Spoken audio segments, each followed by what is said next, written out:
নমস্কার সবাইকে, সবাই কেমন আছো? আশা করি সবাই অনেক ভালো আছো, আমি অনেক ভালো আছি। তো আজকে আমি কয়েক যুগ পর ভয়েস ওভার ভিডিওটা আপলোড দেবো বলে ভেবেছি। তো সেরকমই ভিডিওটা এডিট করতেও বসেছিলাম।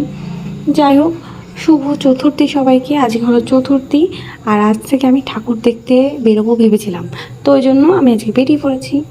আর প্রথমে ভিডিও ক্লিপটুকু আমার মা করে দিয়েছে, মোটামুটি ভালোই হয়েছে। কি বলো? যে এখন আমি বেরিয়ে পড়েছি আপাতত রাস্তায়। আর আজকে যা মারাত্মক গরম দিছে, আমি তো শেষ, আমার সাথে যারা গেছে তারাও শেষ। যাই হোক, শেষ হয়ে গেলেও তো পুজো তো দেখতেই হবে না, যতই রোদ আর যতই গরম পড়ুক। তারপর তো আমরা একটু সামান্য পয়সা খরচা করে এসি লোকালে গেছিলাম কল্যাণী ঠাকুর দেখতে।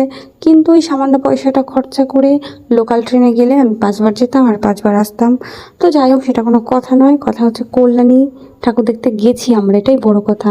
এই সুন্দর একটা গরমের দিনে কল্যাণী আমরা ঠাকুর দেখতে গেছিলাম, এটাই অনেক আমাদের কাছে। তারপর তো কল্যাণ স্টেশনে নেমে এখান থেকে সোজা চলে গেছিলাম ITI মোড়ে। এইবার আমরা ইচ্ছে করেই হচ্ছে চতুর্থীর দিন গেছিলাম, কারণ ষষ্ঠীর দিন গেলে ভিডিও তো দূর, একটু ভালো করে ঠাকুরও দেখা যায় না। তাই জন্য আজকে তাও একটু ভালোই ঠাকুর দেখতে পেরেছি, ভিডিও করতে পেরেছি, অনেক ছবিও তুলেছি। আর এই যে হলো দুর্গা ঠাকুর আমাদের। ITI মোড়ের প্যান্ডেলটা দেখে আমরা সোজা এখান থেকে চলে গেছিলাম রথতলার ঠাকুরটা দেখতে। তো এখানেও ভালোই ভিড় হয়েছিল। আর এই যে আমি এত গরমে আমার লোক, যাই হোক আমি জানি বাজে, তবুও তোমাদের একটু মানিয়ে গুছিয়ে আমার ভিডিওটা দেখতে হবে। কত কষ্ট করে এডিট করছি আমি, তাই না? যাই হোক, তারপরে আমরা রথতলার প্যান্ডেলটার ভিতরে ঢুকেছিলাম। বেশ ভালোই হয়েছে এই প্যান্ডেলটাও। আমার তো ITI থেকেও এইটা বেশি ভালো লেগেছে, যার যার পছন্দ এবার। তো চলো তারপর।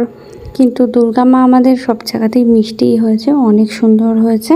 আর আজকে যা বীভৎস গরম আর যা ভিড় ছিল, মানে অতিরিক্ত। তাহলে ষষ্ঠীতে আরও ভিড় হবে। ভালোই করেছি আমরা চতুর্থী দিন ঘুরে এসেছি।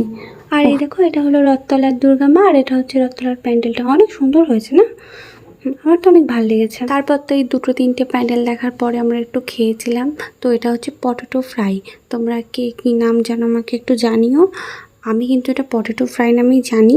তো এটা খেতে বেশ ভালো ছিল। আমাদের এখানেও আমি খেয়েছি, কিন্তু এত টেস্টি ছিল না, কিন্তু এখানে অনেক ভালো খেতে ছিল। পটেটো ফ্রাই খাওয়ার পর কিন্তু আমরা অনেক কিছুই খেয়েছিলাম, রাবড়ি, ফুচকা টুচকা, যাই হোক, কিন্তু সেগুলোর কোনো ক্লিপ নিইনি। তো তারপরে এই যে রাস্তা দিয়ে হাঁটছি আমরা এখন স্টেশন যাবো বলে। আর এটা ছিল ITI এই দিকটাই, এই জন্য এখান থেকে এইটুকু হেঁটেই যেতে হতো। তারপর তো টোটোয় উঠেছিলাম। আর আজকে রাস্তা, ট্রেন, সব জায়গায় যে কী পরিমাণে বীভৎস ভিড়, কিছু বলার নাই। টোটোয় ওঠার পরে আমার একটা কথাই বারবার মনে হচ্ছে, যতক্ষণ ধরে এখানে টোটোটা দাঁড়িয়ে আছে ততক্ষণ আমি হাঁটতে হাঁটতে কল্যাণী স্টেশন পৌঁছে যেতাম। তারপর তো খানিকক্ষণ পর টোটোটা ছাড়লো, প্রায় 25 মিনিট পর আমরা কল্যাণী স্টেশন পৌঁছেছি। তো চতুর্থীর দিন এই হচ্ছে শেষ ভিডিও ক্লিপ। এরপর আর কোনো ভিডিও ক্লিপ নিইনি, কারণ ট্রেনে যে পরিমাণে ভিড় হয়েছিল আমার পক্ষে সম্ভব হয়নি। তো ভিডিওটা এই পর্যন্তই। ভিডিওটা ভালো লাগলে অবশ্যই দেখো। টাটা।